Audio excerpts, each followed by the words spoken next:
So, hi guys, my name is Patricia Dean. I work in the MacGillycuddy Reeks European Innovation Partnership Project. I'm joined here today by Eileen McCluskey, and Eileen works in the College of Agriculture, Food and Rural Enterprise, and she's based in Antrim.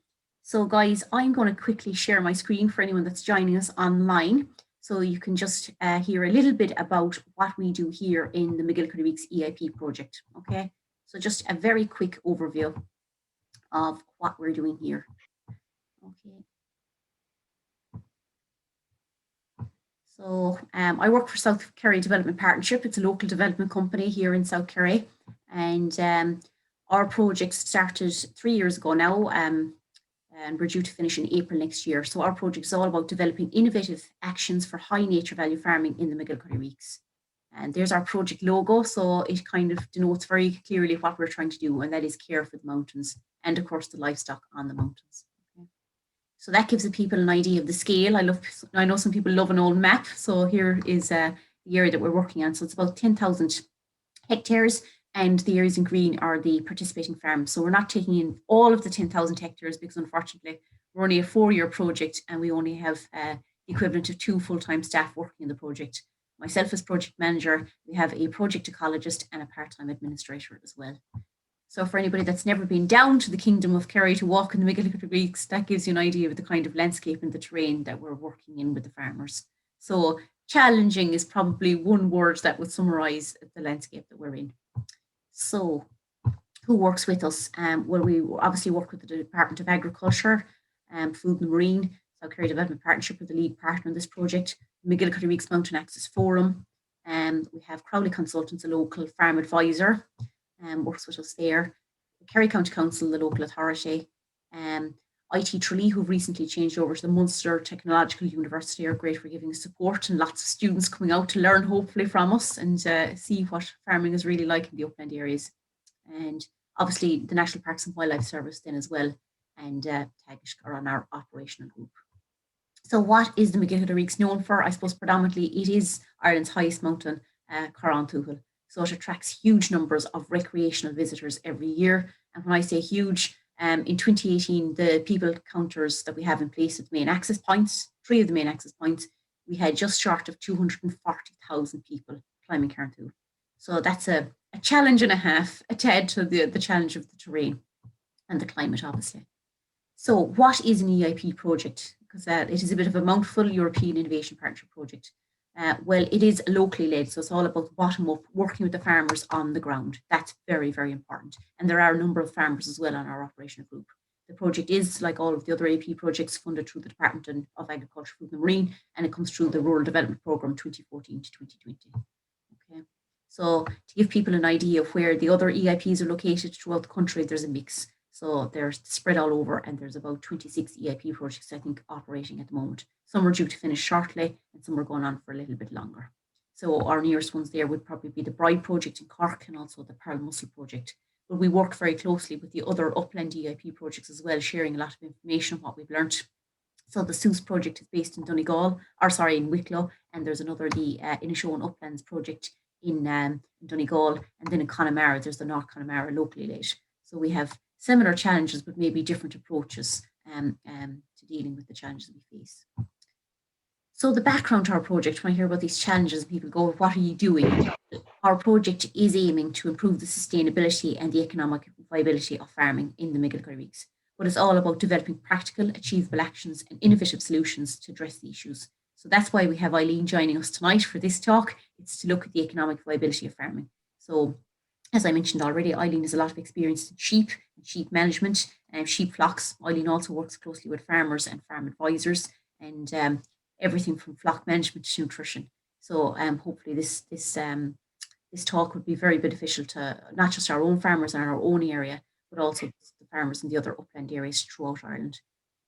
But again, a big part of our project is about the protection of protecting the biodiversity of this Natura 2000 area. Okay. So habitats, everyone's hearing about habitats now. So where species live, what kind of conditions they need to live, soils and the landscape. This is really important, but they're under threat, and it is down to the socioeconomic issues. So we are looking at farmers getting older in these upland areas, smaller family size. there's not a huge economic return from farming in these upland areas. You just get a different product from the mountain. And then obviously, because we are looking at MacGillycuddy Reeks in particular, the recreational pressures. So that's dog-related worry of sheep, trampling, littering, erosion from visitors, and damage to the habitats. So these are all the background, and this is why we were established to try and address some of these issues. Okay. So this is what the challenges as well. This area that we're working here in the MacGillycuddy Reeks, it's all special area conservation. So that means that the habitats and species, many of the habitats and species in the area are actually special area conservation. So that means they're protected under for the habitats and species. Okay, so that's just a wider map, and that shows the boundary of the area where we are. So I will put these up again at the end after I talk, but our contact information is here. So we can be contacted, no problem at all. I can be contacted on my mobile. If anybody wants to get in touch with us, I can be contacted by email. If anybody's coming by the office in Beaufort, we're in and out of the office quite a bit, so I'd say contact us first, maybe on the phone. Or people can check it out on Facebook, MacGillycuddy Reeks Forum, or on our website. There's quite a lot of information about the background to the EIP, how the EIP was established, the work we're doing, and also the MacGillycuddy Reeks Forum. So it's MacGillycuddyReeksCerry.com. Okay, so I will stop my share and I will hand over to Eileen, who will start sharing. And you might need permission from myself, Eileen, I'm not too sure. Yeah. Oops. I need to give you permission. I hope this works now. This is the fun of doing everything online. Yeah. Yeah, it's just telling me I need permission from yourself, Patricia. Yeah, so you can try again there now. Oh, okay, that looks like it now. Good, very good.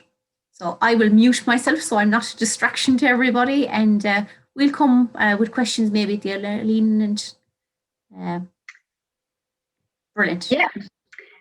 Let me see. I'll just double check, Patricia. Can you see that okay on your screen? Okay. Yeah, firstly, thank you very much for having me. It's a fantastic opportunity to get to chat to some of these. Unfortunately, we can't speak to you on farm or on the side of a hill in Kerry, which would obviously be the preferred location. But for now, we'll just, I suppose, work with the best that we can do. As Patricia said, my name is Eileen McCluskey, and I'm the sheep technologist of CAFRE.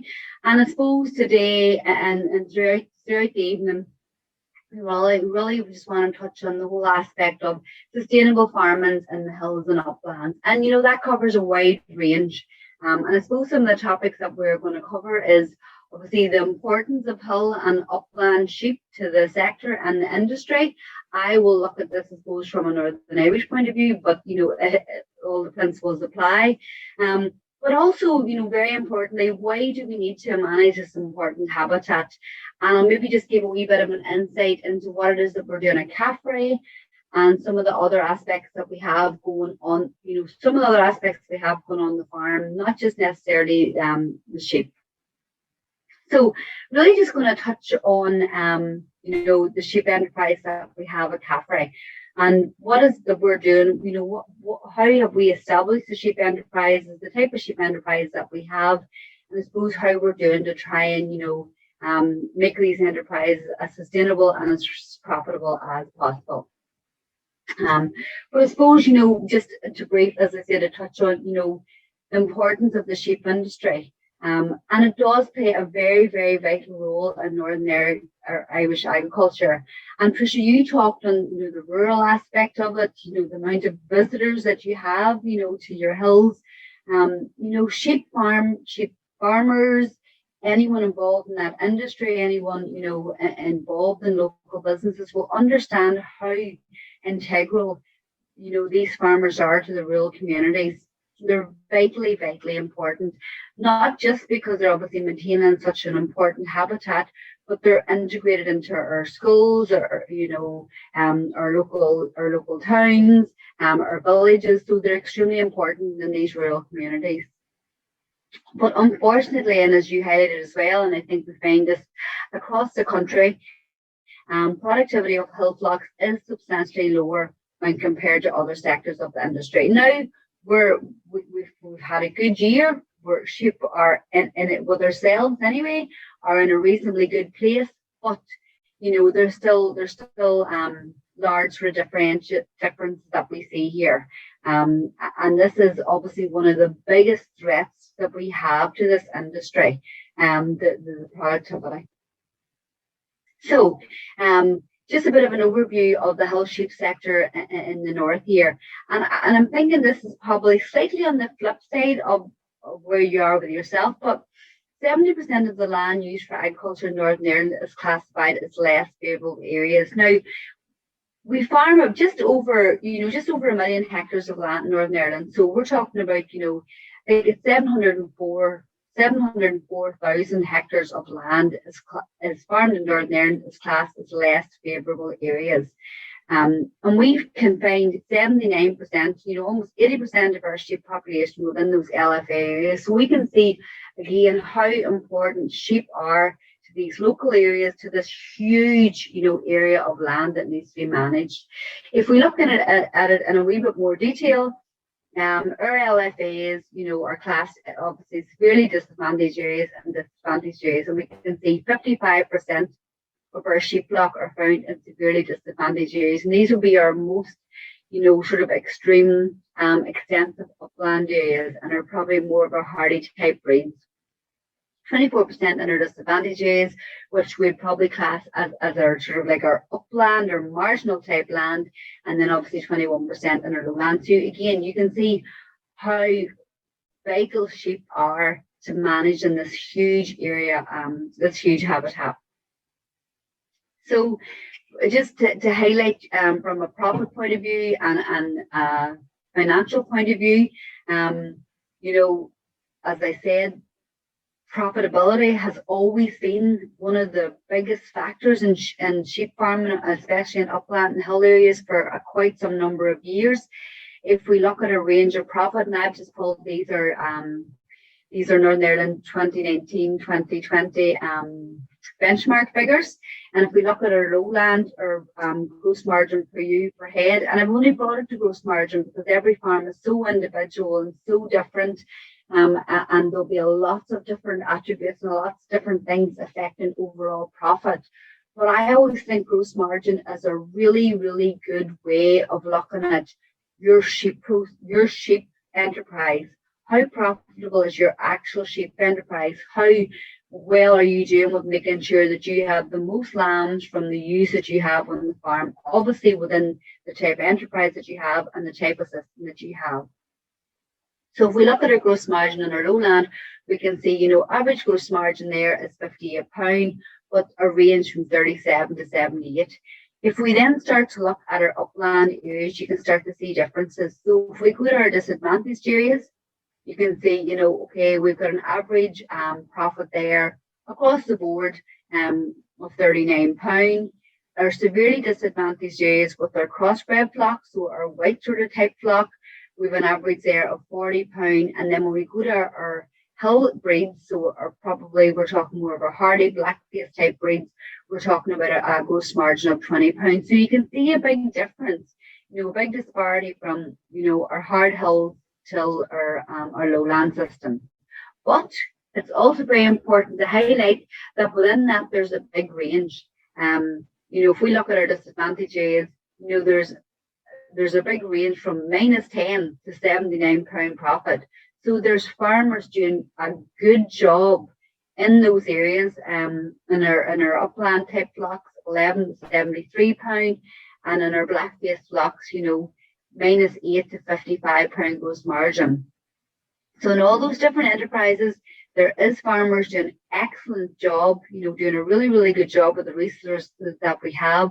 So we do know that, although we are curtailed a lot on the resources that we have and the land type that we have and the hill that we have, we can still do a good job with the resources that we have. And there's farmers out there that are doing that job. But we said,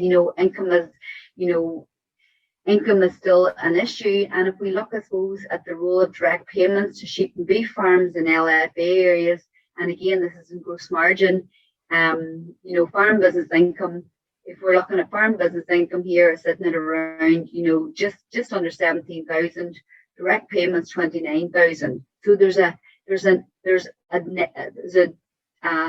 minus there of 12,000, just over £12,000. So if those payments weren't available to farmers, if that support wasn't available there to farmers, obviously these guys could not be doing the job that they're doing. They wouldn't be in business. And that does have, that would have lots of negative sort of outcomes for the rural areas and the rural environments that we live in. So I suppose, how do we try and address this at CAFRE? And I highlighted, CAFRE have a hill block and they have a lowland block.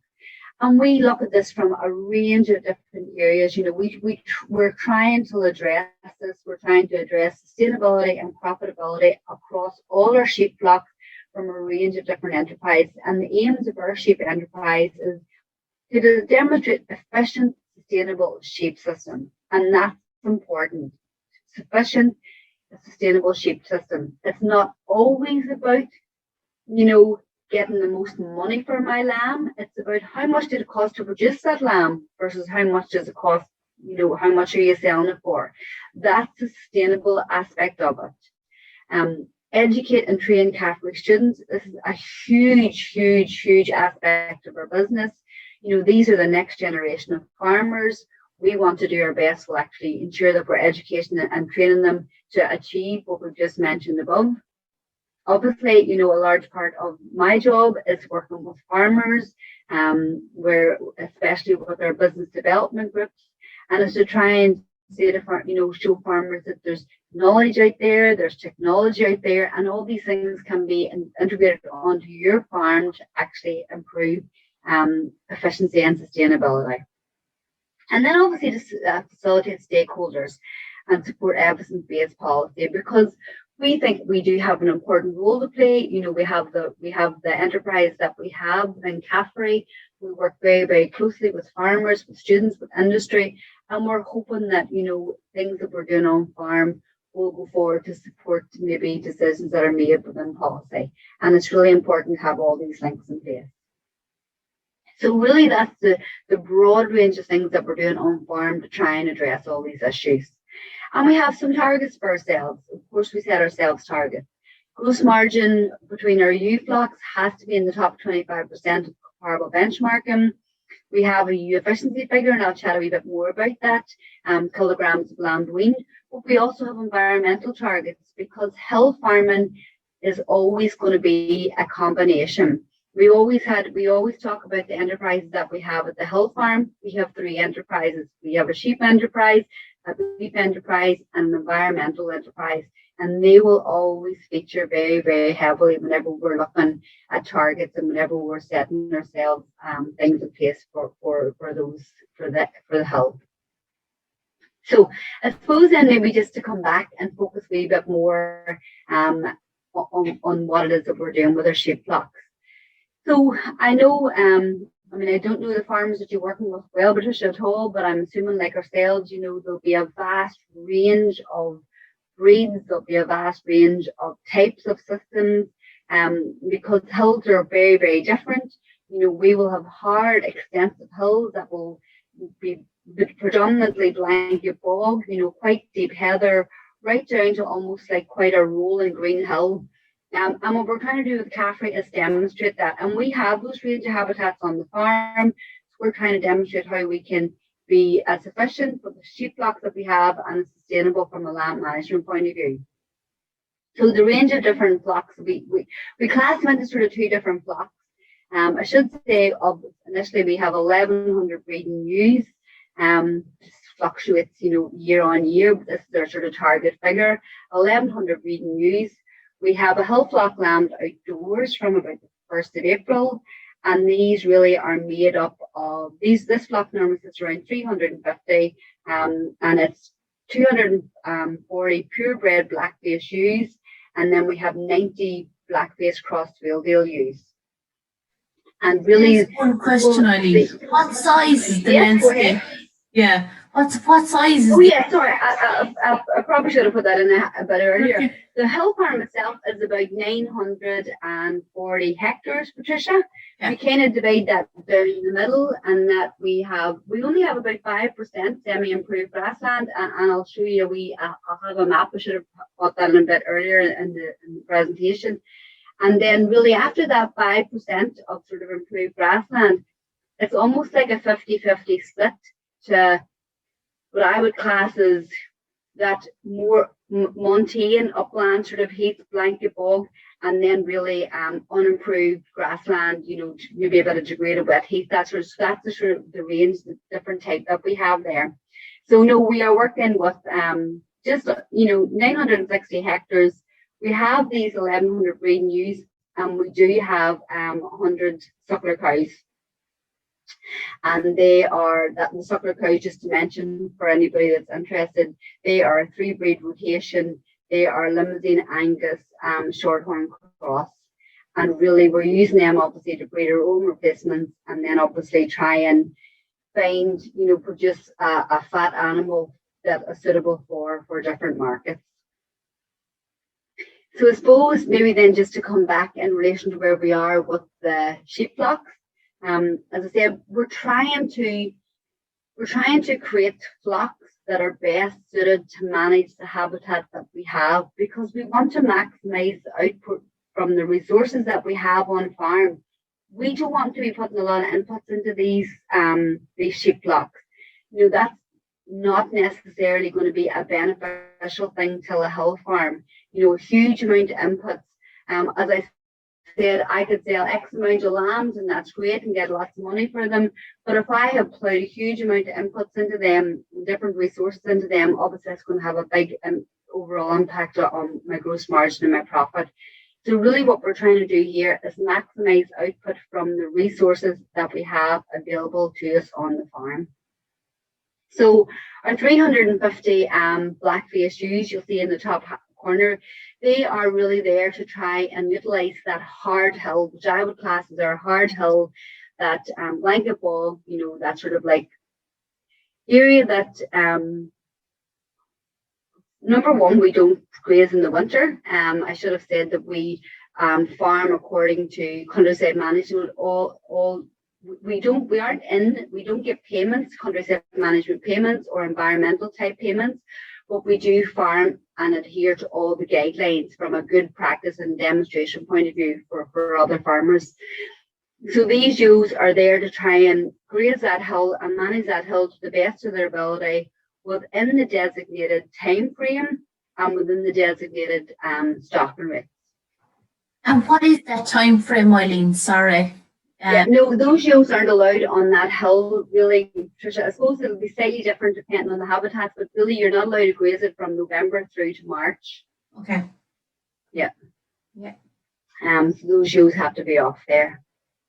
And that's been, I suppose, the designation, or that's been a part of the legislative of our environmental schemes for quite some time, because I suppose it's felt that is the time of the year whenever you're going to do most damage to those habitats. Now, look, things evolve, habitats evolve, a specific management for a very long time, isn't necessarily beneficial. So we're always looking at, is that best management long term? Is there other ways we can manage that habitat? But that's currently the way we are grazing that. Our upland flock then is really to try and take advantage, and every farmer will have it, that in-by land, that slightly greener hill. It's obviously got a much shorter grazing season than a productive lowland type, grass-based system, but there's obviously still a wee bit more nutritional value there and a slightly extended grazing season than our hard hill.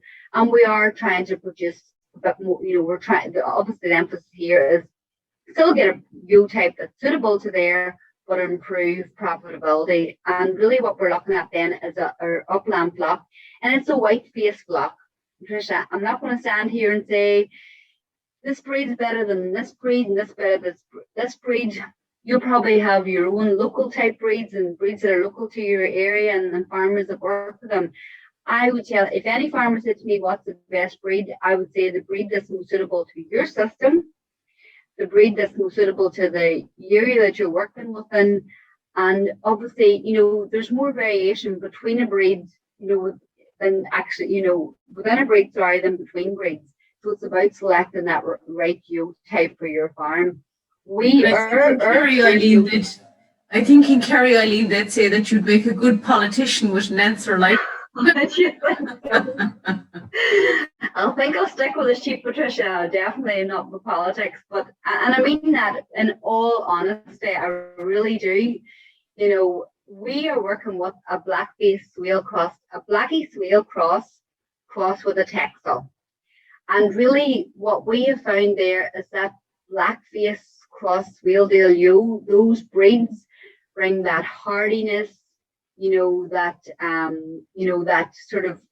ewe that's suitable to those environments, that sort of ranging environment, that sort of that natural behaviour to be well suited to that environment.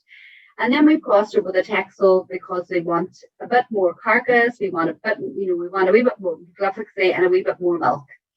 That could be a blue-faced Leicester, that could be a Clyn, that could be, the breed of your choice, but that's just the breed that we're working with. And really that flock there, that sort of upland flock that we're working with, those we've got about if we're saying 230, say 250 of those white-faced, those black-faced ewes, that are crossed to a Texel. And they then produce a crossbred ewe. And really then what we're doing there is we're crossing her with a meat link and a Clyn. And that's really, I suppose, Patricia, to produce a better quality store lamb and also a replacement for our lowland farm. So, we are still working very much with that stratified breed system. And I suppose that stratified breed system has been there for a reason, different breeds to make best use of the different habitat that we work with.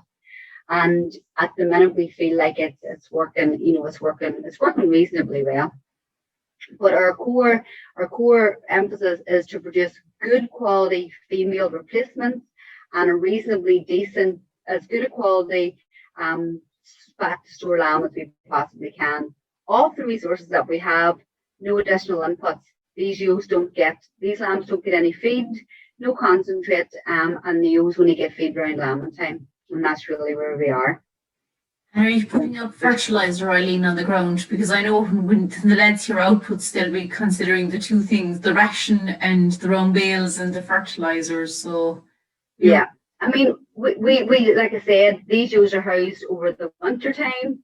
The crossbred ewes will be housed sort of January, February, March. Our black-faced ewes that are in lamb Texel will be housed. So we need a provision for silage. We have 100 cows. Several cows need a provision for silage. So we have, like I said, about 5% of semi-improved grassland, and we will be putting fertilizer on that. We do put fertilizer on some of the improved aspects. But we have a range of different habitats, and I'll touch on that a wee bit later. Breeding wader sites, obviously maybe semi-improved grassland, and we have to adhere to the restrictions, Patricia. The restrictions for lime, the restrictions for pesticides, the restrictions for fertilizers. So we do apply fertilizer within the limits that are set for us. But our large sort of park areas where the likes of our crossbred ewes will spend a considerable amount of time, they will be getting there will be fertilizer application. Yeah, but you're not supplementary feeding them as such when they're outside. No, we don't supplementary feed. The only sort of level of supplementary feeding we would offer is the likes of our black-faced ewes potentially, is maybe a additional forage, so a bit of additional silage on laneways. We're quite lucky in that we have a good laneway through the farm, and we can offer additional concentrates, but and possibly, we try to, if we offer minerals, we will offer them through boluses and obviously through concentrate feed pre-lambing, but these girls would maybe get like a few mineral buckets and what outside, but that's where we go. We try our best because we know in these sort of situations, look, we're getting a good price for a lamb at the minute, but it's not that long ago, black-faced lambs, it's scary, very, very scary, the price of them. It turns and changes, yeah. When you start pumping for, concentrate into those lambs, it's very, very difficult to reap the rewards. So no, the emphasis here is to produce a good lamb that grows off grass and utilize the resources that we have without any additional inputs. And that's sort of the ethos that we have across the board. Brilliant. And maybe touch a wee bit on that actually as we move forward actually. So I was going to say, as I keep saying, our main focus is sustainable, efficient use, and this is, the most important thing. We need to make sure that the use that we have on the ground, as a politician would say, it doesn't matter what breed she is, but the use that we have on the ground have to do the job that they're there for, Patricia. They have to, get on lamb, stay on lamb, keep, obviously lamb down as well as possible on our own and produce that lamb from our own milk off grass. And that's the ethos that we have. And we carry this ethos right through to our lowland system as well. But really how we go about doing this, it's all about making sure that we have the best ewes. And we are very, very heavily invested in EAD and performance recording and knowing the performance of our ewes, knowing the ability of our ewes and making sure that we're keeping the right girls on the farm that can do this job. We can still be productive and be sustainable, but there's no room for passengers. We can't carry these ewes that aren't doing any work for us. We can't afford those ewes to be there from a financial point of view, but we also really can't afford them to be there from a long-term environmental, food production, sustainable point of view. So we have a real heavy focus on performance recording our ewes and making sure that we know. So all ewes are performance recorded, and really what this means, they're tagged at birth. Lambs are tagged at birth. We know who mommy is, we know who daddy is, and we record their performance throughout their lifetime. We know their birth weight, we record their 8-week weight, which is a very clear indication to the mother's milking ability, and we record their performance through lifetime. And this information is invaluable to make sure that we're keeping the best ewes at all time. Our blackface ewes are signet recorded. Again, we find this very, very important. There's so many different attributes about blackface ewes, that it's not just necessarily, obviously we want that good mothering ability, we want that good growth ability, but there's that hardiness, that mothering ability, that lamb survivability. And that's why we work with the signet recorded aspects to try and highlight those ewes that are doing the best job that they can. All rams are selected on performance recording and EBBs as well. Very, very heavily weighted on maternal EBBs because we want these ewes to lamb down, a lamb to get up, be very viable and get on with the job and just get on with it. And that's why whenever we're looking at a ram selection, it's very much on maternal characteristics, maternal EBBs, litter size, milking ability. And these will change slightly depending on whether we're buying a blackface ram or a Texel ram. But that's where we're at. And also really what's important, what we're trying to incorporate on the farm is efficient labour, incorporate efficient labour systems, because this is a really big aspect of sheep farming, I think. Everybody will say sheep, God, there's so much work involved in it.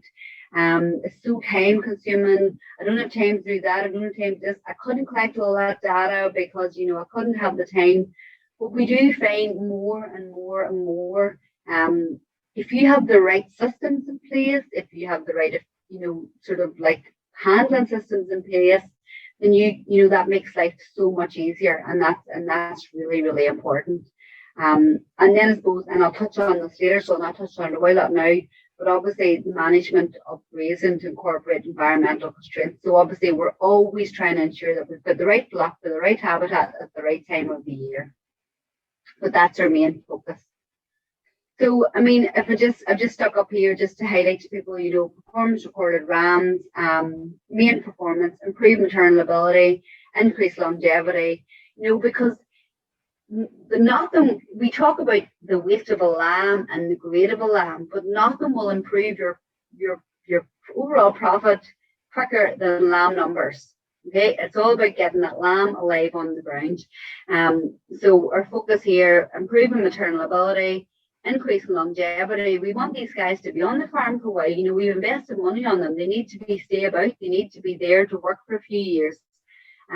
Producing rear moored lambs and produce heavier carcass weight lambs where possible, off grass, not off concentrate.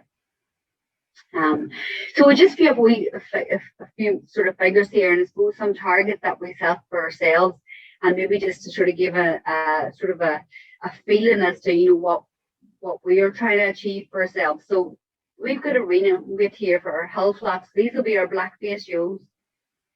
And we're really saying, okay, we want these girls to win 1.3 lambs. And I do think that's probably higher, that's probably considerably higher than the national average, which in some situations is possibly lower than 1. Our target here is 1.3 because we know obviously that lamb numbers are going to make a big difference. Mortality scanning to weaning, and this is something that maybe farmers don't necessarily take into consideration. And we look at this we look at this quite closely, actually, and monitor this quite closely, because people talk a lot about, oh, I had a great scanning, ewes, oh my goodness, they scanned really well, had a great year. But how many of those lambs actually lived? How many of those lambs did you sell at the end of the year, or how many of those lambs, did you have from a replacement point of view? And we, from scanning, I suppose, to lambing, we're really obviously trying to keep this, below sort of 10 to 12%, but our overall loss is less than 20%, and that's massive. And I would say that is one thing most farmers don't know. And if I was sitting in the room with your guys at night, I would say, right, who knows? What was your potential lamb crop? Somebody will say, oh, I'm scanning at 200%. And I'm like, well, how many lambs is that? How many lambs are you actually going to have then? And they'd be like, God, I never really thought of that. And how many lambs did you sell? What's the difference? And that's really important. And then we also look at this figure, Patricia, it's called ewe efficiency. So kilogram of lamb weaned per kilogram of ewe mated. We're very conscientious as well about our ewe weight. Bigger is not always better, and definitely not on a hill situation. That big ewe, she's harder to maintain. She takes a lot more to keep, whether that be concentrate or whether that be grass. So, our hill ewes, we're sitting here, an average mature weight of about 55 kilograms. And we want these girls to wean about, just over, about 0.6. So 60, 65 kilogram lamb. And that's really what we're looking out of them. And, that's a target that we set for ourselves. Our upland flock, I just call our white base flock. Our weaning rate there really is 1.6. So we want these girls to, at the end of the year, wean 1.6 lambs, obviously higher than our flock because of the breeds that we're working with.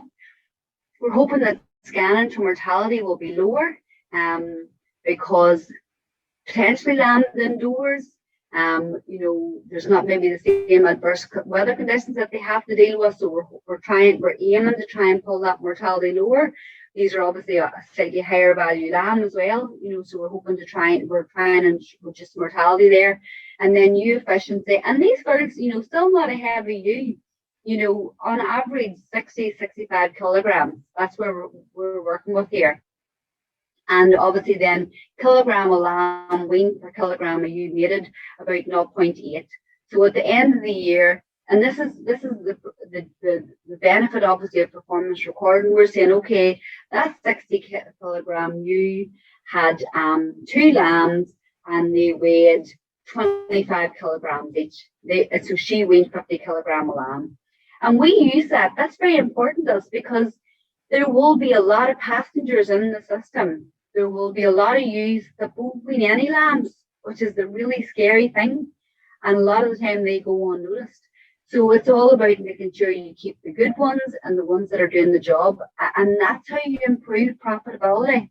That's how you improve performance. And, just as an example here, achieving 0.2 more lambs is equal to about £12 per ewe. So you can start to see if I go from weaning 0.4 to 0.6, I'm increasing my gross margin. And this is based on a lamb at sort of £70 per head. I'm increasing my gross margin by £12 per ewe. And no farmer could say that that's not beneficial. But you would not, you can't do that unless you know where you are and you know where you have to go to, and you pull out the girls that aren't doing that job. And we always talk about improving lamb growth. Okay, big, heavier lambs is more important. Improving lamb growth rate by 10% equals £4 per ewe. So, to me, it's more important to invest and managing those ewes well, knowing the ewes that are doing well, rather than feeding those lambs that extra bit of concentrate, to get them growing that wee bit quicker, because you can see the difference in money there. The money is always going to follow the lamb numbers. So, and I mean, like I said, if I was sitting with the guys in the room tonight, I'll be asking them, do you know your weaning percentage? Do you know how many lambs you wean?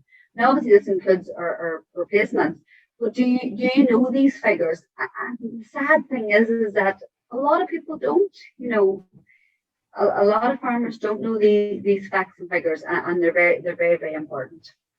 Do you know, Eileen, you come from a farming background, because the way you talk about the sheep, getting rid of the girls that aren't performing, you come from a sheep farming background yourself, so it's very interesting. But yeah. Both books probably purchased now to actually start recording it, because, it does make sense when it's spelled out, but it's just something, you just do it the traditional way and you hope for the best, and you're a bad year, and it's the unknowns. But I suppose having information like this available to you and recording it, it makes sense, obviously, when it's spelled out, it's very obvious that without a doubt, Tricia. And I come from a hill farm, and I know when you start to say to people, you need to go out there and you need to record every lamb and you need to write all this down, and lambing's busy and lambing's hectic at the time. I understand this, but what we are saying is that what you have to do is replace that work. Try and make sure you're doing the right jobs. So rather than working with those ewes that misbehave, that don't have any milk, that beat the lambs, that just aren't working for you, get those girls out of the system. And then see the next year you have a wee bit of extra time to try and write down some of this information. And that's what we're trying to do. And yes, there's every type of system out there, and I'll chat a wee bit about this later, but start with a book and write it down. We all are very good. We all say, I'll remember her, and some of them we do remember, but we don't remember them all, and you get to go the next year, and then you're standing at the pen the next year and you're looking at her and you say to yourself a clipping thing because she's got a huge big fleece on her, and you're like, she didn't rear anything this year, and I'm pretty sure she didn't rear anything last year, But until you start writing those things down, it's like you can't manage what you don't record. Yeah. And that's really what we're trying to say. It's vitally important. And that's why I threw up some of the actual figures that we have, some of the performance figures that we have for this year. And I just wanted to put this because I think this is important, because we wouldn't know this if we didn't record this information. But like I said, our hill flock and our upland flock, this year 351 black-faced ewes. We had a tremendous scan this year. The ewes did a great job. The guys work, it's all credit to the farm staff. They did an excellent job. Our upland ewe scan this year at 1.54%. I would say that's higher than normal, but we normally scanned about 145%. But I'd also say that's our maximum, Patricia. We're almost too high there. We've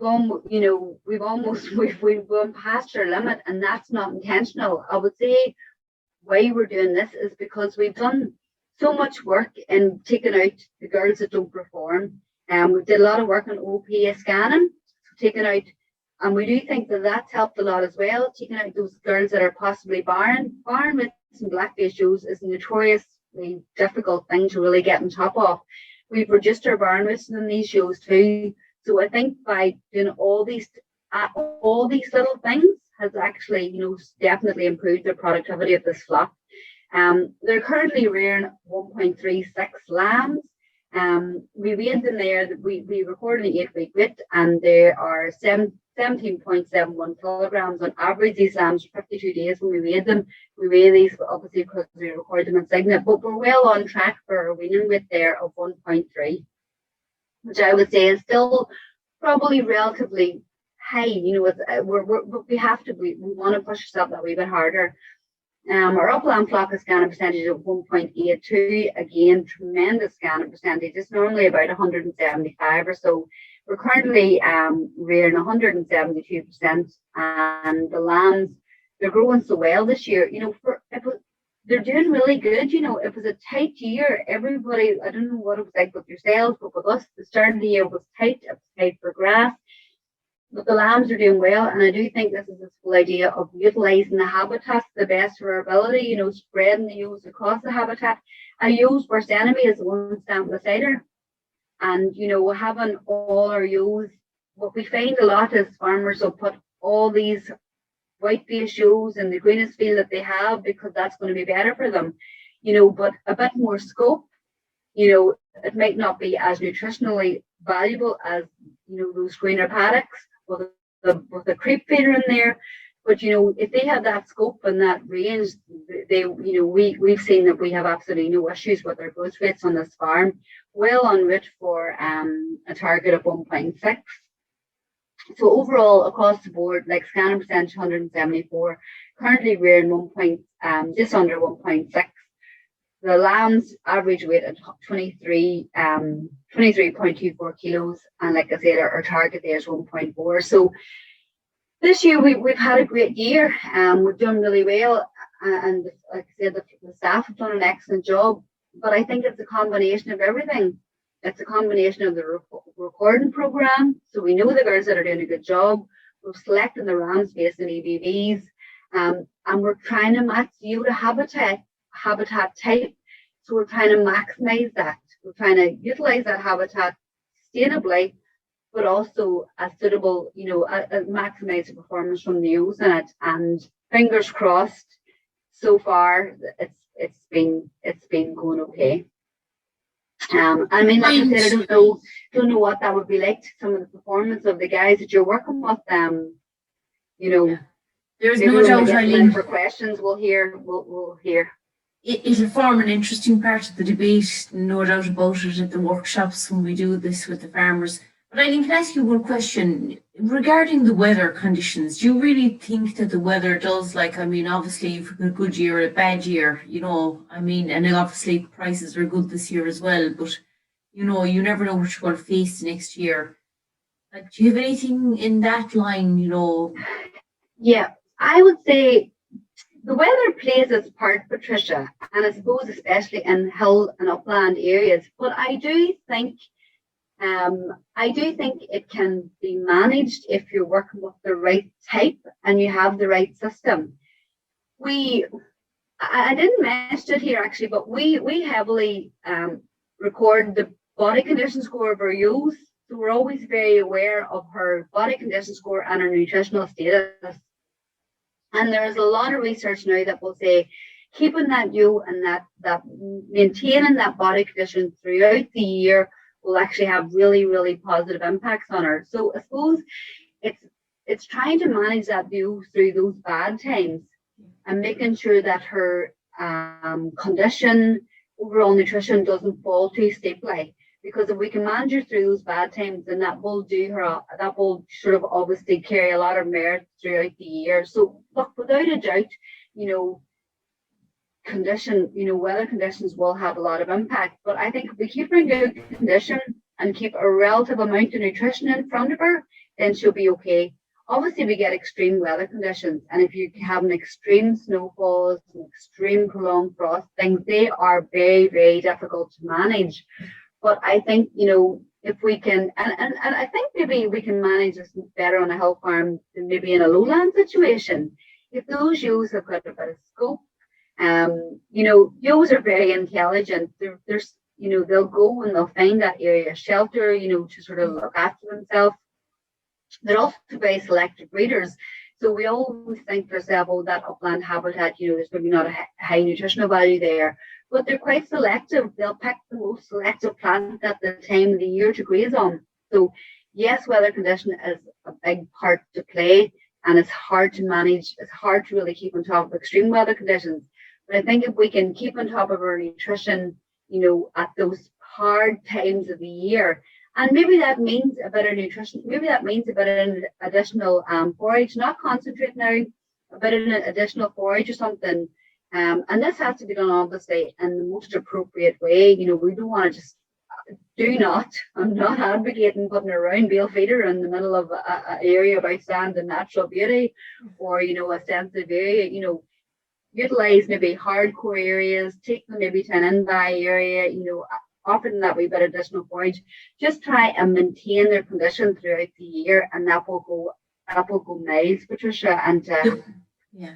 The mineral, like you said, I suppose, Eileen, as well, the mineral licks are they're so good now, like, they could give a lot. Yeah. My take on minerals is that if a ewe doesn't need it, then it's a waste of money. But if she needs it, it's massively beneficial. It will be massively beneficial.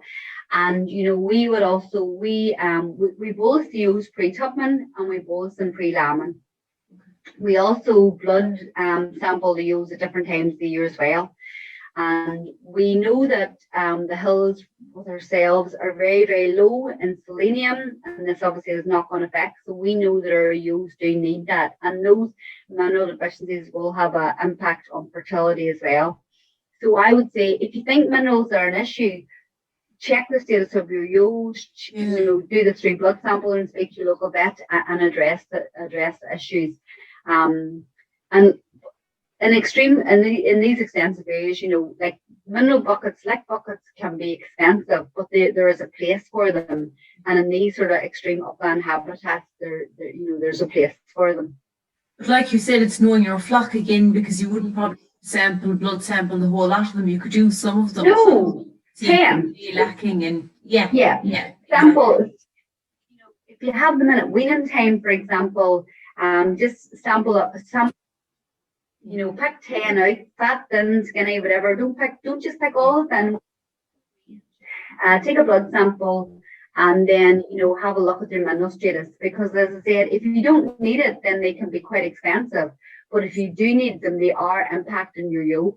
Look, nutrition will always come first. Putting plenty of nutrition in front of the ewe is important, and then obviously getting your mineral balance afterwards. But my experience is that most hill areas, I can't speak for your area, but most hill areas in the north with ourselves are selenium deficiency, and that does have a knock-on effect, especially with ewe fertility. And whenever you come to like that neonatal lamb viability and things, it does have an impact. We're going to be doing lots of research down here, Eileen. We might need to borrow you to bring you down for a little while. Oh, I don't know. There's plenty. Oh, you have plenty of guys there within Chuggers that know this stuff like the back of their hand. Without a doubt, great sheep advisors down there. I suppose then, I just wanted to touch on this before we maybe then look at the environmental sort of aspect of things. I just wanted to touch on this because I know the performance recording thing is quite daunting to a lot of people. I understand. And, look, we've for such a long time now. EID is legislation. Lambs are tagged at a certain age or if below that age. It's like, let's not look at this as a burden anymore. Let's look at this as a way to actually try and gather some of this data. Systems, whether that be sort of just we have fully automated bridges, but you can just go down till your single hand breeder, and there's lots of different packages out there. But as I said, efficient data collection and reliable data collection. As I said, we all remember that one ewe that did a really bad job. And, but we don't remember the rest, or we all remember the ewe that did a really, really good job. And okay, that's reliable to a point, but we forget about lots of stuff in between. If a ewe lambs down and she does a bad job, and I put a wee mark in a book or in my handheld sort of system, and the next time she comes through the crate at weaning time and it beeps up and says no milk, one teat, prolapse, well, you can't forget that. That's reliable information. You know what I mean? I know that. And that's, whenever the pain of lambing, even though I shouldn't say lamb is painful because it's a great time of the year, but sometimes when the pain of lambing wears off, you kind of forget about all these things, but you don't forget them if you've written them down or if you've recorded them somewhere. So, efficient data collection, reliable data collection, software there to manage and analyze your data, which is really important. And the most important thing, make decisions based on the information. You know, I always say if you can't manage what you don't measure, if you don't have the information, then you're only guessing. And what we're saying is here, make, you know, good informed decisions. And also what's coming down the line at us, and we have to start looking a bit further field at this as well. You know, we know that there's huge pressure from consumers about what we produce, the quality of the food that we're producing, and integrating. We think it's really important, obviously, to integrate EID into our supply chain, but also to be accountable, you know, to be able to stand up and say, we produce probably some of the healthiest lamb in the world, you know, like I'm assuming the lambs are on the hills of Kerry are no different than the glens of Antrim or the Sperrins, you know. They go up there, they're up there all year. It's a good, healthy product. So we want to record that and be able to, you know, and be able to integrate that into the supply chain. So I'm really going to stop there from a sheep point of view, but that's the different aspects that we're covering within our sheep flocks. And what I would be saying to any sheep farmer, obviously, to try and improve efficiency and improve performance. Patricia.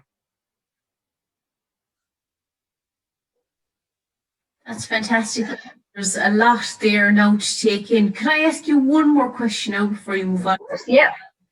Can I ask you, where then, when you don't graze the sheep there, when there's no grazing from November to March, where do you actually put the flock of sheep then during that time? Yeah. We obviously all our mature ewes stay on the farm. They never leave the farm. The cows are housed. So I suppose in the summertime, if you imagine, we've got green, we've got our upland, and then we've got our hill. So in the summertime, everything sort of goes up, up, up. And then when the cows come in the summertime, everything sort of comes down, down, down in theory. We sell everything in stores, Patricia. We don't try to finish lambs. And we have finished some lambs in the past. And look, the post race this year, there will be some lambs will finish fat off the farm. But we really have a policy. We get lambs away quite quick. And actually, it's maybe important. And maybe at the end, we can have a chat to the guys in the group about this. But I never mentioned like weaning management. You know, we always think that it's really important to keep these lambs in the ewe for as long as possible. That's not beneficial. You know, after 10 to 12 weeks, that sheep and that lamb are competing with each other for grass. Yes.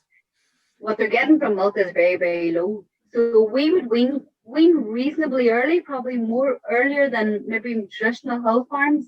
Those lambs will go away as stores till our lowland farms at Greenmount, or they'll be sold as stores.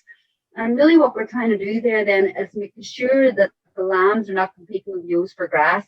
So the lambs are gone and the ewes will come down into those in-by land. Some of our, obviously we breed all our own replacements.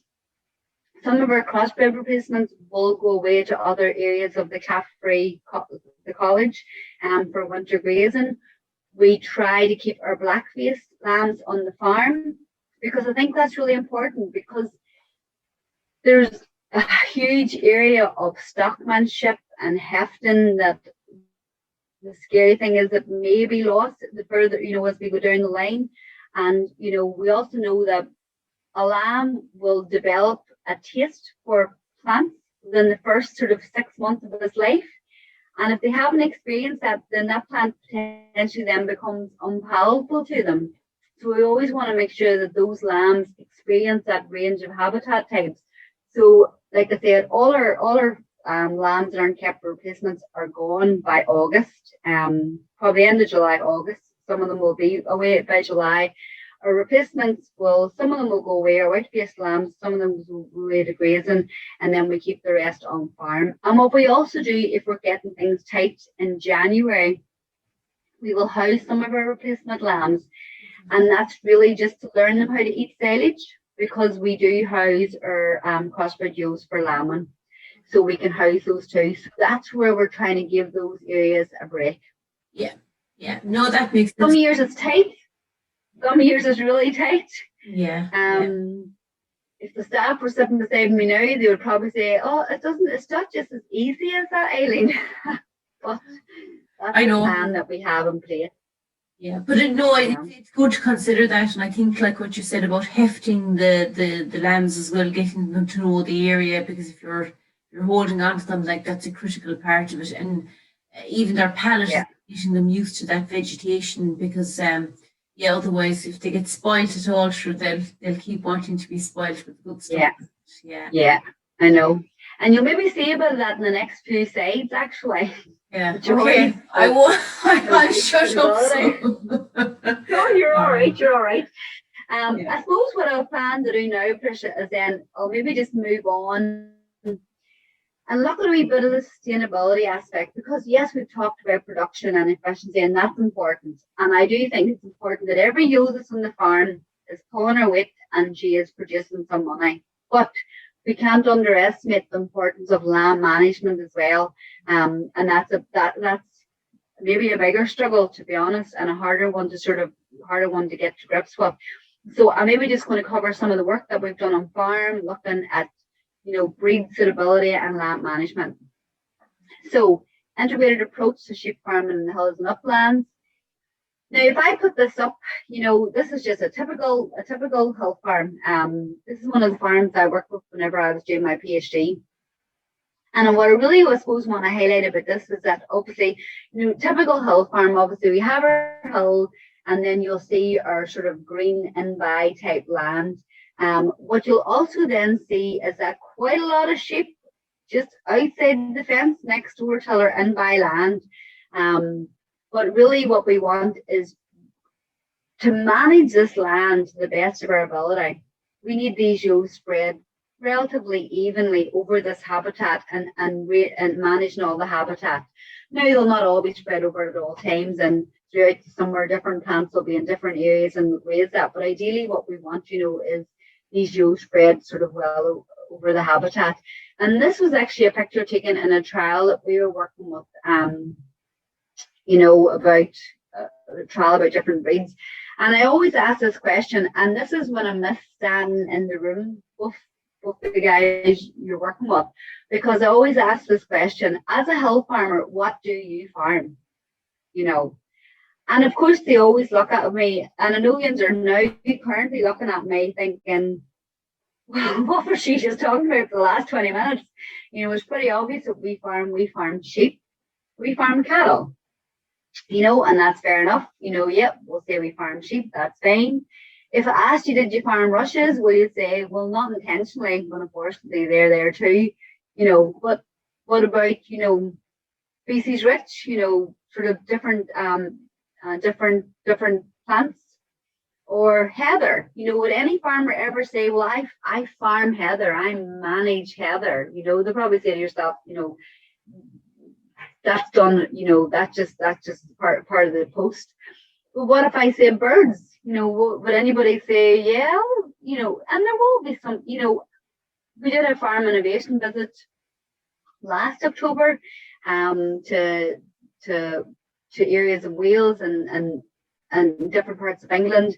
And some of the guys that came on the group, they had came on the visit because they were so interested in this loss of habitat, this loss of biodiversity. They missed the birds, they missed, this different species. So I would say to my own father, do you farm birds? He would say to himself, oh, Eileen, but we do, that's our responsibility.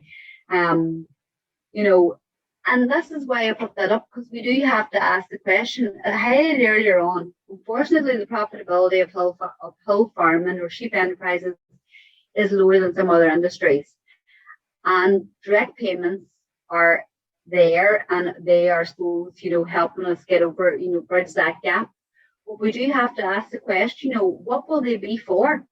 In 1 year, 5 years, 10 years down the line, what will they be for? And it won't be just about farming sheep, it'll be about all those different aspects, and we have to take that into consideration. So, you don't need me to tell you this, you don't need the guys to tell you this, but I just always think it's important, we have to understand why hill habitats are so important, and they are bigly important. On a worldwide scale, they're massively declining. We're so lucky, in the country that we live in, and in the neighbouring sort of country, you know, we're so lucky that we almost, you know, we have a huge percentage of this habitat we're responsible for on a worldwide scale. So I think we have to realise that. They're recognised as areas of high conservation. I said, you know that. But they do provide valuable grazing for livestock, a range of plants and animals. You know, that's important. And as I said, it's been declining. Unfortunately, it's been declining. Now, the poor old sheep has got a beating for many a year, Patricia, for overgrazing. And I don't doubt for a second that there was a point in time when that was definitely, you know, definitely an issue. But undergrazing, I feel, is every bit an issue now as possibly overgrazing. And I do feel it's a difficult one because it's a harder one to pull back. You know, overgrazing is difficult, you know, and it's detrimental, but if we rest, we can get there. But the undergrazing is an issue. And I suppose that's what we maybe want to touch on, you know, over the next few slides, how we can and maybe how we approach that as a farmer and how we think about that. You know, I also think this is important because we always say, oh, the mountains, they'll look like that whether there's sheep there or not, or whether there's livestock there or not, you know, but they don't. And we pride ourselves on this beautiful natural vegetation that we have, but uplands are a semi-natural state, and they're in that condition because we've created them and we've maintained them, you know. And the fear is that if we lose these skills, if we lose these farmers, if we lose these, you know, livestock off the hills, that upland habitat as we know it will not be there. It'll be there for a few years, you know, but if we think 5, 10, 20 years down the line, it will not be the habitat that we will recognise. So I think, you know, you folks in this room tonight have got such a big part to play and actually managing this habitat and keeping it in what I call as a desirable state of vegetation. And that's desirable for sheep, livestock, different vegetation types, different habitat types, and a huge range of, you know, different wildlife and different insects and different species. So my beloved sheep does have a really important play here. You know, she is one of, you know, I do think she's one of the best placed, to be honest, to manage this upland vegetation, prevent encroachment of undesirable plant species, and they're undesirable to a point. You know, we'll all say, oh, we don't want bush and we don't want gorse and we don't want all this here. They all have a place. We just have to maintain them in the right sort of quantities and the right sort of in the right areas, and maintain plant and animal biodiversity, because you'll know this better than me. Some guys will want nice, tall, mature heather because that's a nesting place for birds. Other ones will need the nice short stuff because that's a food source for grouse.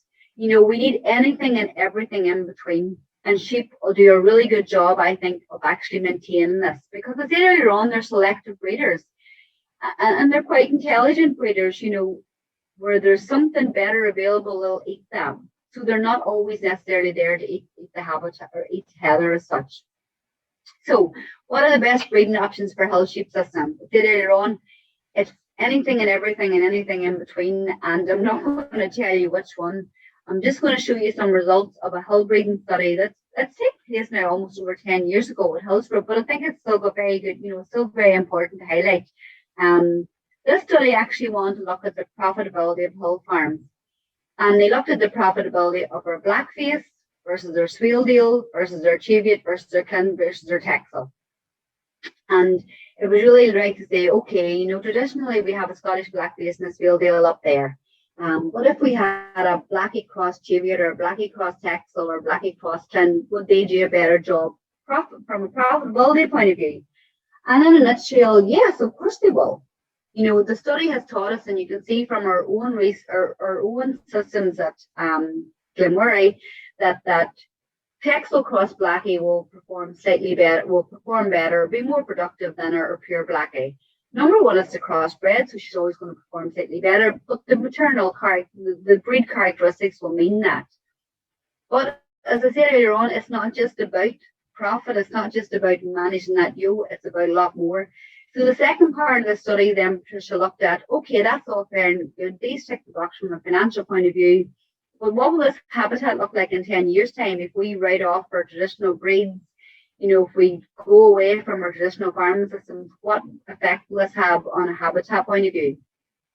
And then what we really did here is we honed in on, okay, do these breeds have different grazing habitats? Do they manage the habitat differently? Do they have diet preferences? You know, like every one of us will have different preference for different, you know, types of food.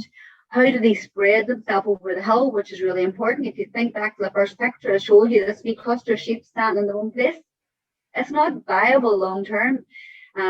So we looked at all these different things and we used GPS collars to sort of monitor some of this. So I'm just going to flick through, because I'm conscious I'm obviously keeping you guys quite a long time. I'm going to flick through some of the slides and just some of the results. So this is the hill that I showed you earlier on. The green hill, on the other side, you can see a cluster of white-faced sheep. These were the crossbred ewes in the study. Now, they didn't all stand beside the fence, but quite a number of the ewes on all the trials, you know, longed to get back down to that greener type area. You know, these were ewe lambs were bred on the farm, so they had that opportunity to have to cross the hill with their mothers, single ewe lambs. But you know, a lot of the time when I would have went to all these farms, I would have met these crossbred ewes standing as close to this by land or these green areas or like the acid grassland type pockets of the hill. Here's another example. Quite a hard hill, you know, this sort of like grassland area, quite a hard hill up above. Almost 90% of these girls standing in this green field were the crossbred ewes. And then you can see a couple of the ewes up above, and I think I actually had to zoom in. A couple of these, you know, 3 girls up on the top, these were black-faced ewes. And I think this is what the study was trying to look at, to say, you know, is this long-term, is this sustainable? Because these girls, yes, they're there obviously from a group, you know, from a production point of view, but they're also there to manage. So this is back to this picture, you know, these were the girls standing, you know, at the fence line, not managing the whole hill and the job that we want them to do. And then to put this a wee bit more detail, there are a few slides like this, but if you look at this, this is a picture, an overhead picture, an aerial picture of the hill, and the girls with the blue dots, these are Scottish blackface, and you can see, you know, reasonably well spread over this hill in comparison to the next picture, and these were the texel crosses. So we went from a reasonable sort of distribution over the hill till our texel crosses, and I know this farm so well, and I know, you know, this area up. This is actually a main road. This red line on my left hand side. This was kind of like a flush sort of green area. This is, you know, sort of like a flush green area up the valley. So these girls were congregating around the sort of greener areas. You know, and this was sort of like an overall location. Now, obviously, you can see they're not spread entirely over the hill, and I would say that's just probably because the stocking density on this, this hill probably in theory could have carried a lot more ewes, but obviously they're restricted within the stocking density. But it's always just quite interesting. Yeah, you see the pictures now, the green habitat, the green flushes, the purple area would have been classed as quite mature heather. And this brown area was, I think it was classified as wet heath. So you can see that they're sort of congregating on those areas.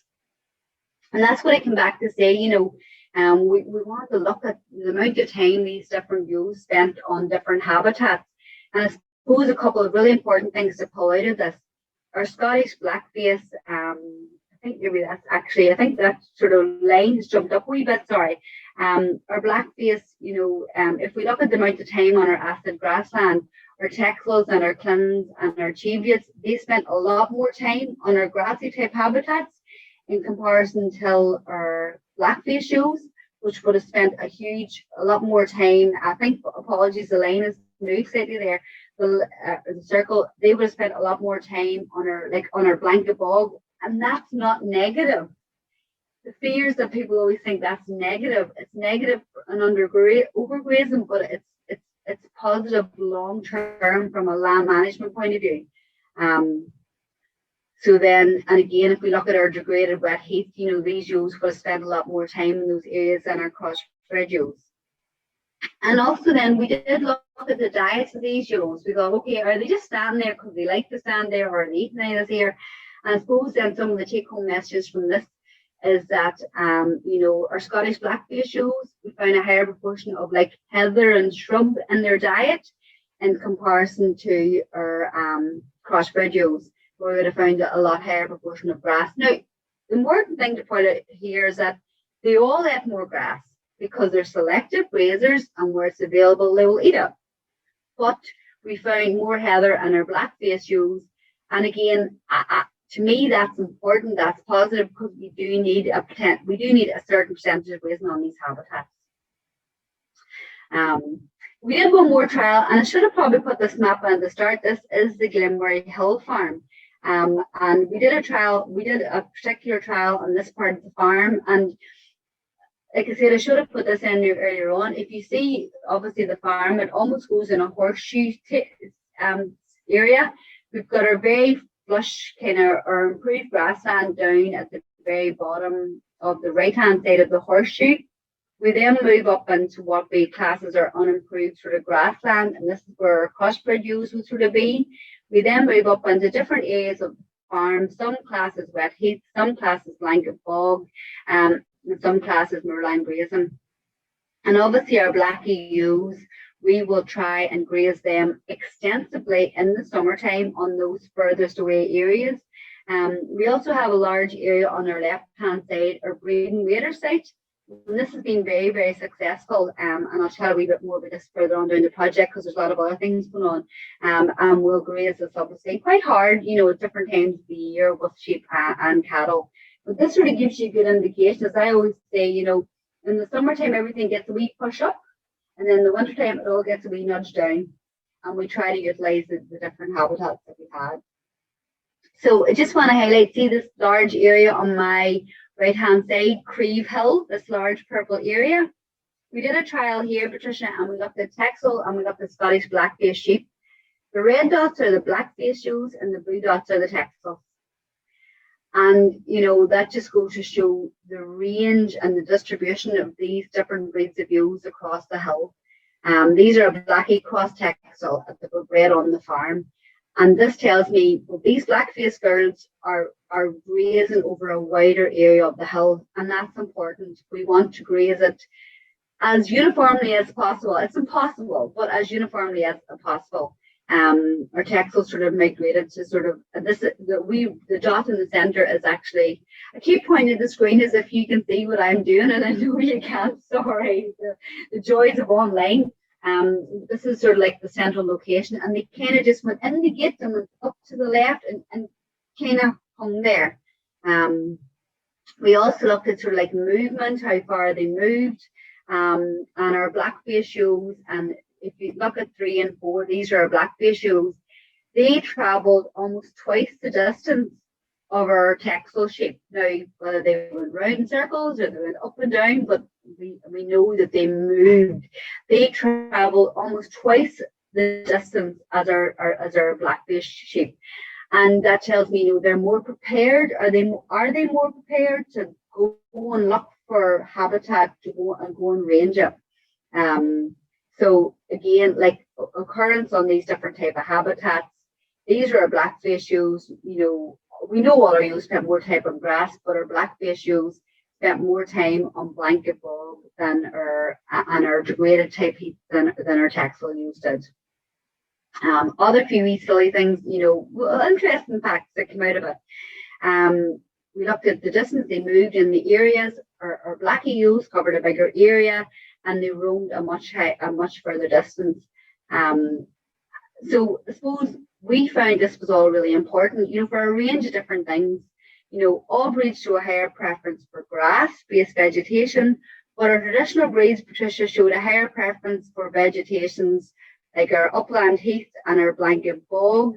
And they also moved over a big, larger part of the hill, which we think is vitally, vitally important from a land management point of view. I think we can't underestimate potentially how important that is.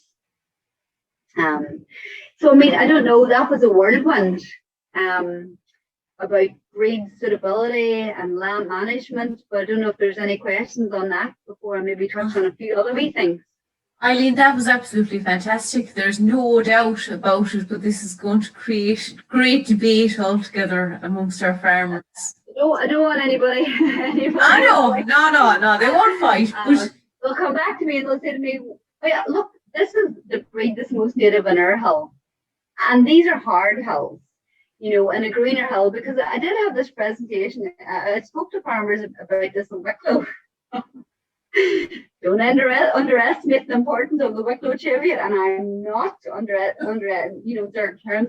And that's probably, the breed, I suppose it's about locality and the breed suitability, and the one that's, most suitable, and the importance of rearing them on the farm and hefting them and getting that lamb, that, that sort of early sort of experience on the hill. Yeah, no doubt.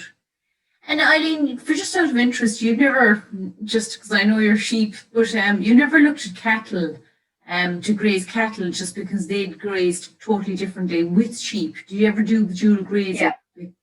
I didn't in this, Patricia, but I have sort of different research that I've looked into, and different, I think that the breed is actually, I think it's more specific to sheep, to be honest.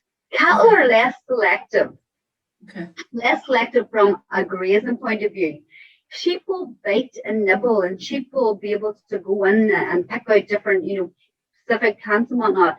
Cattle are less selective than just the way they graze. They wrap their tongue around it and they rip the vegetation. So a lot of the research, showed, a lot of the research varied actually. Some will show different breeds are more suitable and different breeds were less suitable. I think the important thing about cattle actually is maybe less about the breed, but actually the type. Make sure it's not a big, heavy animal. I mean, look, there's a lot of benefits, obviously, to cattle grazing, and we know, especially in a lot of these areas that are overgrazed, there's a lot of benefits from a cattle point of view to try and, because the sad thing is now, when it goes too far, it's very difficult. If you've got a huge area of mat grass or nardas or something, it's very difficult to break that down with sheep grazing. Sheep probably won't penetrate that, whereas cattle probably would. Yeah. So there's definitely a lot of benefit, I would say, to integrating cattle into management areas. And in our braid and weeder site, for example, cattle are very important. We pockets of water and plugs, suitable from that point of view. But we didn't look at breed preferences and breed sort of management or breed habitat, sort of grazing in this particular study, no. Okay. It's just interesting. We've tried them on a few of our sites. Some of our farmers have got some of the native breeds. So they'd look at the Drummond cattle, the Kerrys, the Dexters, Galloways maybe even.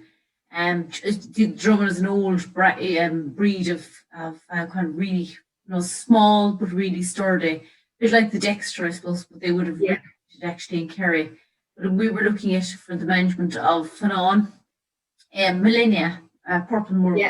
Just for before it becomes degenerate, because it is, and the sheep probably won't go for that as much. They'll go for the lovely sweet heathers and things first. We're trying to encourage the heather to come on, and maybe the sheep then, but and for trampling of bracken as well, Eileen, we said we'd try it just to see with the cattle kind of be encouraged into areas to trample it and just lie in the bracken and just kind of knock it back a little bit. But it doesn't really work for extensive bracken, probably the lighter bracken to keep it at bay. Trying to put them into dense areas, because dense areas, they just won't graze there themselves anyway, and they'll just move out. But it's all trial and error really, but I was just... Yeah, no, it definitely is. And definitely, as you say, like those large areas of millennia and quite thick, sort of dense, sort of like grass, grassland at that stage, sheep, it'll be very difficult for sheep to make a lot of mileage in there, Patricia, without a doubt. If you really want to try and break that down, cattle will do a fantastic job. I said we never looked at specific breeds. And I think, I suppose, the benefits of those native breeds is a lot to do with just their overall genetic makeup. They're small, they're sturdy, they're not as heavy, so they're going to produce less damage, I suppose, than a large continental. You know, they're just that wee bit hardier, and their nutritional requirements aren't as high. So, I mean, that's why they're native, and that's why they were there. You know, there's always a method to the madness. On the hill farm, we work with Limousin Angus Shorthorn cross. We work really hard to keep the overall mature weight of her down. Now, she doesn't be on any of these, any of our extensive upland areas, because that sort of falls outside some of our grazing sort of prescriptions. But we do utilize her in some of the, you know, the upland area, and sort of like the sort of unimproved grassland areas, and in the breed and wader sites. And she, as a breed type, you know, actually does work quite well there. Okay, very good. Yeah.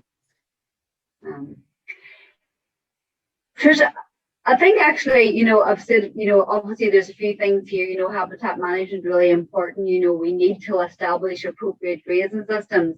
I've been sort of really covered all this. I just wanted to maybe just touch on a few different wee things, I suppose.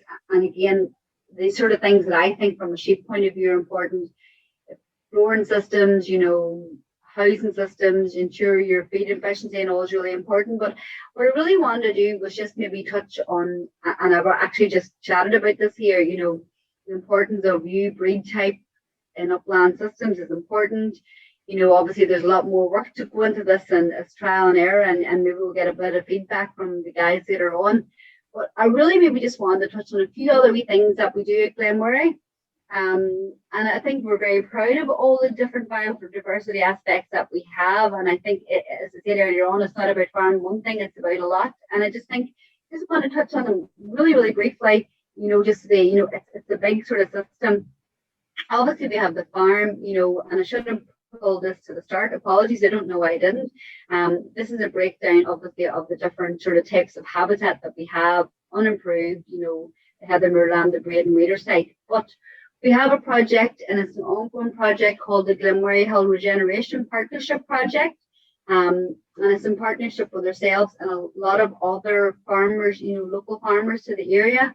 And we went through two different sort of, you know, phases, but really it was, the whole point was to develop, implement, and promote sustainable management habitat practices on the Greenhound Farm and adjoining hill farms. And there's been huge amount of targets, but some of the, I just want to highlight maybe some of the main things, and some of the things that have really done really well. You know, obviously enhanced upland habitat. There was a red grouse species action plan. We had obviously different, you know, sort of things in place to secure habitats for hen harrier, merlin, you know, breed and wader. So there's a lot, you know, different actions in there to try and secure habitats for a range of different species. A lot of partnerships involved, the Irish Grouse Conservation Trust, RSPB, AFBE, ourselves, CAFRE, Northern Ireland Raptor Study Group, NAIA, and DERA. And obviously then a huge, you know, it takes in approximately additional, another sort of 16,000 hectares, so a large sort of area of land. And these guys all work sort of collectively. There's been great success in the red grouse. The target was 9 pairs of red grouse by to 15 pairs between 2019 and 2014. This is, you know, this was a sort of a target I had, you know, and from 2014. This is sort of out of date. This has went on. This project has went from strength to strength, and they've done a great job this year.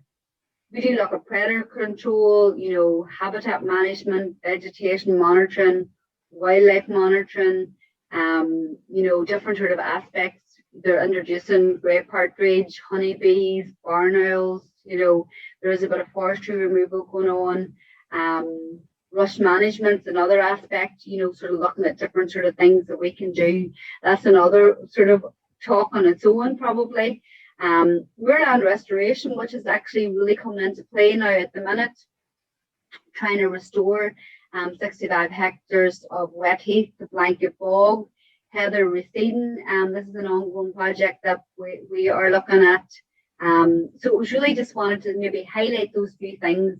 You know, there's a lot of other things I think that we have to sort of take into consideration to try and meet all those overarching sort of targets from a sustainable hill sort of farming point of view. Yeah. I'll finish there because these guys will be ready for bed. Eileen, that was absolutely fantastic. Thank you so much. And I'm sorry for putting you under so much pressure because I think you were just a wealth of information. You have so much inside of yours. There's no doubt about it. But I suppose, yeah, we just really need to probably change the conversation because I suppose we always talk about these areas as being disadvantaged. And I suppose that's probably where we're wrong because they give us so much. It's the water, it's the storing of the carbon, it's the recreational aspect. Not mind the species and the habitats, and it is really our job to protect those species and habitats. And maybe the focus needs to be the sheep, needs to be the land management tool to enable us to do that. And maybe that's where the payments need to follow. And that's something that we will be going back to all of the different government departments, not just the Department of Agriculture. And that's what needs to probably feed back a little bit more joined up thinking to make that happen. And we are really dependent on the BPS payments. Most upland farmers will tell you straight up they would not survive, so they need to continue. But we need to probably try and look at diversification where we can. We need to maybe look at wool products and things like that and what we can do because, like, you know, the byproducts from our farming systems as well. What do we do with them? Nobody wants wool anymore, but there's a load of opportunities we could explore. So, you've been absolutely fantastic. Thank you so much. I have definitely enjoyed it. And I have no doubt that everybody that watches this online or joins it in person for our workshops, when we eventually have them, will definitely take a lot from this as well, because it's a lot to think about. And a lot of the upland areas are similar. There's no doubt about it. And the challenges. But I suppose what we're hoping is that, you know, short-term schemes maybe will be a thing of the past, and we can look at the long-term management for these areas, because as we know, mountain areas and hill areas don't change overnight. It takes a long time. And it's hard work, and that hard work has to be rewarded, and it won't be done for nothing anymore. You know, I think that's where the real challenge lies. Yeah, I mean, you've summed it up perfectly, Patricia. You know, these areas are vitally important for such a wide range of, you know, factors. Yes, it's always been initially production, but it's much more than that. Much more than that. You know, from a social point of view, from an environmental point of view, from a carbon point of view, they provide so much.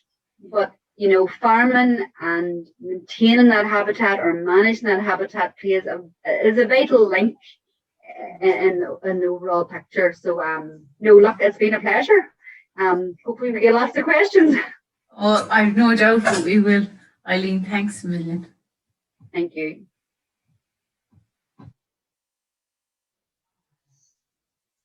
So guys, that was Eileen McCluskey there, and I'm sure you'll all agree that was an absolutely fantastic talk. Really comprehensive information there given from Eileen.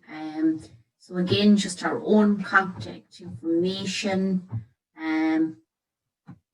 which I will share to you now.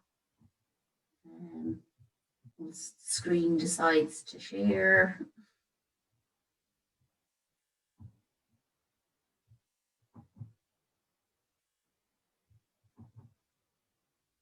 So there we go, guys. If you want more information on any of the workshops or training that we organise here as part of the MacGillycuddy Reeks European Innovation Partnership Project, contact myself. There's no problem at all. You may ring in the mobile, drop me an email, look at us or contact us through Facebook, Messenger, or check out our website for more information. So I really hope that you have enjoyed this talk. And like I said, we'll be doing several more talks. We'll be doing a talk on protecting watercourses, and we'll also be doing a talk on managing bracken and gorse in upland areas. So hopefully you'll be able to join us for those as well. So thanks very much, and all the best.